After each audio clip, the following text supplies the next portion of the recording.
Cyber security માટેની સાવધાની.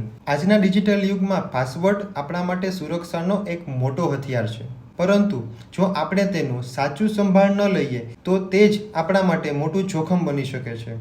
આજે આપણે જાણશું કે આપણા પાસવર્ડ સાથે થતા ખતરા શા માટે અને કેવી રીતે ટાળી શકાય.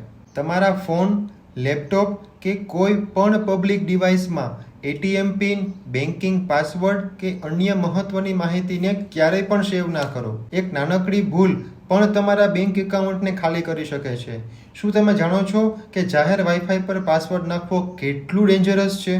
હેકર પબ્લિક વાઈફાઈ મારફતે માહિતી ચોરી રહ્યા છે. સાયબર સિક્યુરિટી એક્સપર્ટ બહુ બધા લોકો પબ્લિક વાઈફાઈ પર તેમના જીમેલ, બેન્કિંગ એકાઉન્ટ્સ કે સોશિયલ મીડિયા પાસવર્ડનો ઉપયોગ કરે છે, જે હેકર્સ માટે એક સોનાનો અવસર બની શકે છે.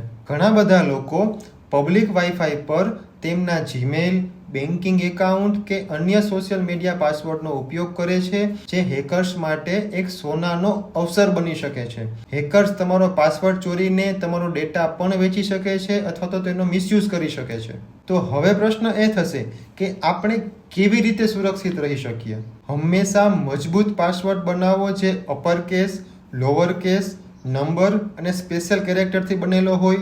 2 ફેક્ટર ઓથેન્ટિકેશનને હંમેશા ઓન રાખો. પબ્લિક વાઈફાઈ પર કોઈ સેન્સિટિવ માહિતીને શેર ન કરો. નિયમિતપણે તમારા પાસવર્ડ્સને બદલો. માણસ ફિશિંગ લિંક પર ક્લિક કરે છે અને હેક થાય છે. તમે જાગૃત છો? તમારું એક નાના પ્રમાણમાં લીધેલું પગલું તમને મોટા નુકસાનથી ફાયદો કરાવી શકે છે. યાદ રાખો, તમારી સાવધાની જ તમારી સલામતી છે. Stay safe, stay protected. જય હિન્દ.